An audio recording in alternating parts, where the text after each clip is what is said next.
विज्ञान भैरव तंत्र में ध्यान की कुल 112 विधियां बताई गई हैं, लेकिन 111 सांसों की एक ऐसी विधि है जो सबसे सरल, सबसे प्रभावी और मैनिफेस्टेशन के लिए सबसे उत्तम है। इतनी उत्तम कि सिर्फ स्वयं भी इस विधि का प्रयोग किया करते थे। 111 सांसों की इस विधि का वर्णन करते हुए शिव कहते हैं, स्वसा स्वसा योगेर गति विरोधेषु अंतर भैरवी स्थिति, यानी श्वास और प्रश्वास की गति के रुकने के बीच में भैरवी की स्थिति का अनुभव होता है। मतलब जब हम सांस लेते हैं यानी श्वास और जब छोड़ते हैं यानी प्रश्वास, तो दोनों के बीच एक छोटा सा विराम होता है। इस विराम में एक गहन और दिव्य स्थिति का अनुभव किया जा सकता है, जिसे भैरवी स्थिति कहा जाता है। तो बने रहिए मेरे साथ इस वीडियो के अंत तक। आज मैं आपसे विज्ञान भैरव तंत्र में मौजूद 3 स्टेप ब्रीदिंग की एक ऐसी गुप्त और मूल्यवान विद्या साझा करने वाला हूँ जो आपको देवतुल्य बना देगी। हालांकि जीवन और श्वास को अक्सर एक ही माना जाता है, क्योंकि ये जीवन के साथ आती है और मृत्यु के पश्चात चली जाती है, क्योंकि ये सांसें ही हैं जो चेतना और जीवन के अलग अलग रूपों को साकार करती है, चाहे वो पशु हो, मानव हो या देवता।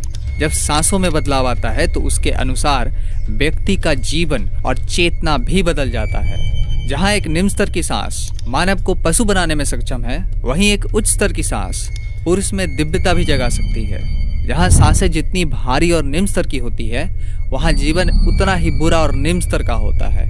वहीं जब सांसें हल्की और उच्च स्तर की होती है तो उसका जीवन भी उच्च स्तर का होता है। मानव इन दोनों के मध्य में आता है। यदि वो अपने सांसों को गिरा ले तो उसका जीवन नर्क हो जाता है। वह अगले जन्म में निम्न गति को प्राप्त होता है। वहीं अगर उठा ले तो फलस्वरूप उसकी चेतना देवतुल्य बन जाती है। और यही वह बिंदु है जहाँ मैनिफेस्टेशन यानी भौतिक जगत में अपने विचारों को साकार करना संभव है। तो अब सवाल उठता है कि ऐसा कौन सा तरीका है, ऐसी कौन सी विधि है जिससे हम भी उच्च गति को प्राप्त हो सकते हैं। तो भैरवी विज्ञान तंत्र में शिव 111 सांसों की एक ऐसी विधि बताते हैं जिसका प्रयोग वो स्वयं भी किया करते थे, जिसे सोहम विद्या कहा जाता है। यह सोहम विद्या सांसों की एक ऐसी विशेष लय, सांसों की एक ऐसी तरंग पर केंद्रित है जिसका अभ्यास यदि दिन में सिर्फ 111 बार भी किया जाए तो सिर्फ कुछ ही दिनों में यह मानव की चेतना को भयंकर रूप से बदल देती है। जाहिर सी बात है कि इस बढ़ी हुई चेतना से कोई कुछ भी प्राप्त कर सकता है।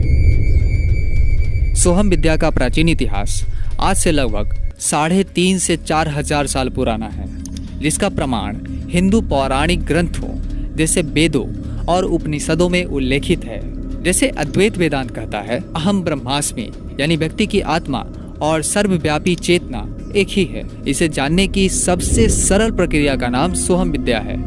जातस्य हि ध्रुवो मृत्युर्ध्रुवं जन्म मृतस्य च तस्मादपरिहार्येऽर्थे न त्वं शोचितुमर्हसि। भगवत गीता के इस श्लोक के अनुसार जो कोई जन्म लेता है उसके लिए मृत्यु निश्चित है, और जो कोई मर जाता है उसके लिए जन्म निश्चित है। लेकिन इसके बीच मानव में आत्मा नाम का एक ऐसा तत्व होता है जो ना तो जन्म लेता है और ना ही उसकी कभी मृत्यु होती है। जब हम शांति से बैठते हैं, आंखें बंद करते हैं और श्वास पर ध्यान केंद्रित करते हैं, तो हम मानसिक रूप से सोहम का जाप करते हैं, जिसका अर्थ है कि सो और हम की ध्वनि पर ध्यान केंद्रित करते हुए सांस लेने की प्रक्रिया के दौरान सोहम की ध्वनि को सुनना। इसका अभ्यास सांसों के एक विशेष लय पर केंद्रित है। अगर हम ध्यान दें तो प्रत्येक श्वास के साथ सो की ध्वनि गूंजती है और प्रत्येक सांस छोड़ने के साथ हम की ध्वनि गूंजती है। यह प्राचीन महामंत्र स्वयं भगवान शंकर का भी गुरु मंत्र था। प्रसिद्ध आध्यात्मिक गुरु सद्गुरु के अनुसार यदि आप अपने शरीर को जीवंतता और तीव्रता के एक निश्चित स्तर पर लाते हैं तो आप देखेंगे कि आपके जीवन का लगभग 15 से 20% हिस्सा वैसा ही होगा जैसा आप चाहते हैं। यदि आप अपने मन को एक स्तर की तीव्रता और जागरूकता पे लाते हैं तो आप देखेंगे कि आपके जीवन का लगभग 50 से 60% हिस्सा वैसा ही घटेगा जैसा आप चाहते हैं। और वहीं यदि आप अपने ऊर्जाओं को तीव्र और स्थिर बना लेते हैं तो आप देखेंगे कि आपके जीवन का लगभग 100% हिस्सा वैसा ही घटेगा जैसा आप चाहते हैं। हमारे सपनों और इच्छाओं को प्राप्त करने की कोशिश में हम अक्सर उस एक सबसे शक्तिशाली उपकरण को अनदेखा कर देते हैं जो हमारे पास है, हमारी सांसें। जब हम सही और गहरी सांसें लेते हैं तो हमें अपने मन में स्पष्टता प्राप्त होती है और हमारी ऊर्जाएं हमारी इच्छाओं के साथ एक हो जाती है। योग और तंत्र के प्राचीन परंपराओं में नाड़ी के प्रमाण हमारे जीवन के शक्ति के प्रवाह को समझाने में एक महत्वपूर्ण भूमिका निभाते हैं। इनमें से ईड़ा, पिंगला और सुषुम्ना सबसे महत्वपूर्ण है। ईड़ा और पिंगला ऊर्जा के 2 चैनल हैं जो हमारे शरीर में विभिन्न स्थानों पर दौड़ते हैं। ईड़ा हमारी ऊर्जा के स्त्री पक्ष को दिखाता है, जैसे हमारा शरीर, हमारा मन, हमारी बुद्धि। वहीं पिंगला हमारी ऊर्जा के पुरुष पक्ष को यानी हमारी चेतना को दिखाता है, जैसे सुप्रीम कॉन्शियसनेस या जिन्हें शिव भी कहते हैं। और जब शिव और शक्ति एक हो जाती है यानी ईड़ा और पिंगला नाड़ी सुषुम्ना में स्थित हो जाती है तो केवल तभी मुक्ति या जिसे मैनिफेस्टेशन कहते हैं वह संभव है। ईड़ा और पिंगला को सुषुम्ना में स्थिर करने का एक उपाय है जिसे 3 स्टेप ब्रीदिंग या फिर 111 सांसों का रहस्य कहा जाता है। इसे हम एक उदाहरण से समझते हैं। बजरंगबली की यह तस्वीर ईड़ा और पिंगला नाड़ी के सुषुम्ना में स्थिर होने का एक बहुत ही बढ़िया उदाहरण है। जैसे भगवान राम का इस तस्वीर के ठीक दाईं ओर होना पिंगला नाड़ी के पक्ष को दर्शाता है जो हमारे भीतर के चेतना और पुरुषार्थ को जगाती है। वहीं सीता का बाईं ओर होना ईड़ा नाड़ी को दर्शाता है जो मन, बुद्धि और शरीर जैसे प्राकृतिक गुणों का प्रतीक है। अब हनुमान जी एक ऐसे योगी थे जिन्होंने अपने ईड़ा और पिंगला नाड़ी को सिद्ध कर लिया था। हनुमान चालीसा कहता है, अष्ट सिद्धि नवनिधि के दाता, अस्वर दिन जानकी माता। अष्ट सिद्धि जिसका अर्थ है अनिमा, महिमा, गणिमा, लघिमा, प्राकाम्य, ईसित्व, वसित्व और अंत में आता है कामा वसायिता। ये 8 की 8 सिद्धियां बजरंगबली के पास थी, जिसमें अणिमा का अर्थ होता है अपने शरीर को एक अणु की जितना छोटा कर लेना। महिमा मतलब अपने शरीर को विशाल कर लेना। गरिमा भारी होने की शक्ति है। लघिमा हल्का होने की। प्राकाम में किसी भी चीज को प्राप्त करने की शक्ति है। ईसित्व सृजन करने की शक्ति। वसित्व सभी चीजों को अपने बस में करने की शक्ति है। और आखिर में आता है कामा वसायिता यानी किसी भी इच्छा को पूरी करने की शक्ति। अगर आप ध्यान से देखें तो ये सारी की सारी सिद्धियां मैनिफेस्टेशन से जुड़ी हुई हैं। इन 8 सिद्धियों में से कुछ सिद्धियां जैसे अपनी इच्छा को पूरी करने की शक्ति या फिर सभी को अपने बस में करने की शक्ति ईड़ा और पिंगला नाड़ी को सुषुम्ना नाड़ी में व्यवस्थित करने से मिल सकती है। लेकिन सबसे पहले हमें ईड़ा, पिंगला और सुषुम्ना नाड़ी को गहराई से समझना होगा। ईड़ा नाड़ी। ईड़ा नाड़ी बाएं नथुने से जुड़ी होती है।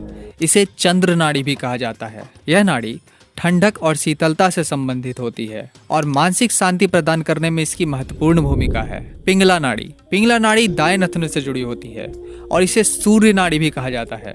यह नाड़ी गर्मी, ऊर्जा और सक्रियता से संबंधित है। सुषुम्ना नाड़ी। सुषुम्ना नाड़ी रीढ़ के हड्डी के मध्य में स्थित होती है और यह दोनों नाड़ियों को संतुलित करने और उच्च चेतना के लिए महत्वपूर्ण है। यह नाड़ी कुंडलिनी जागरण में प्रमुख भूमिका निभाती है। सुषुम्ना नाड़ी को सक्रिय करने का सबसे सरल तरीका है नाभि तक सांस भरना। ऐसी सांसें जो नाभि तक जाती है वो मूलधार, स्वाधिष्ठान, मणिपुर, अनाहत, विशुद्धि, आज्ञा और सहस्त्रार, इन सभी 7 चक्रों में से एक ऐसी ऊर्जा का रिसाव करती है जो एक के बाद एक इन 7 चक्रों को सक्रिय कर देती है। इस ऊर्जा को प्राण ऊर्जा कहा जाता है जो हमारे सांसों में मौजूद होती है। जब सांसें नाभि तक नहीं जाती है, जब सांसें हल्की होती है, तब सांसों में उतनी ऊर्जा ही नहीं बन पाती जो हमारे 7 चक्रों को सक्रिय करे। इसीलिए 111 सांसों का रहस्य वो तरीका है जो हमारी सांसों को गहरा करने और इन सभी 7 चक्रों को सक्रिय करने में सहायक है। इसके लिए हमें अपनी पीठ के बल लेट जाना है, अपनी नाभि पर एक भारी किताब रख लेनी है और अपना हाथ सिर के पीछे रख लेना है। हर सांस के साथ किताब को ऊपर उठाएं, बिना अपने छाती को हिलाए। सुनिश्चित करें कि किताब का ऊपर उठना और गिरना स्पष्ट हो। प्रतिदिन 10 मिनट अभ्यास करें। धीरे धीरे अवधि बढ़ाते हुए आधे घंटे तक अभ्यास करें। एक बार इस तकनीक में निपुण होने के बाद इस क्रिया के दूसरे और तीसरे चरण में बैठने, खड़े होने और चलने में भी इसका अभ्यास करें। इसे अपने प्राकृतिक श्वास का तरीका बनाने का लक्ष्य रखें। दूसरा चरण, उद्देश्य पेट की श्वास के साथ छाती की श्वास को शामिल करना। विधि, अपनी पीठ दीवार को ना लगने दें और अब पहले चरण की तरह सांस लें। अब अपने हाथों को सिर के ऊपर उठाएं जब तक कि आपके हाथ की पीठ दीवार को ना छू ले। सांस छोड़ते समय अपने हाथों को नीचे करें। यह अभ्यास तब तक करें जब तक यह स्वाभाविक और अवचेतन ना हो जाए। अब वक्त है तीसरे चरण का, इस चरण को तभी शुरू करें जब पहले और दूसरे चरण में निपुणता हासिल हो। तीसरा चरण लय यानी रिदम, जो कि सांस विधि का सबसे महत्वपूर्ण चरण है। उद्देश्य श्वासों में एक लयबद्ध पैटर्न स्थापित करना। पहले और दूसरे चरण के तकनीकों को मिलाएं, एक प्राकृतिक लय स्थापित करने का लक्ष्य रखें, जिससे शारीरिक और मानसिक स्वास्थ्य में सुधार हो।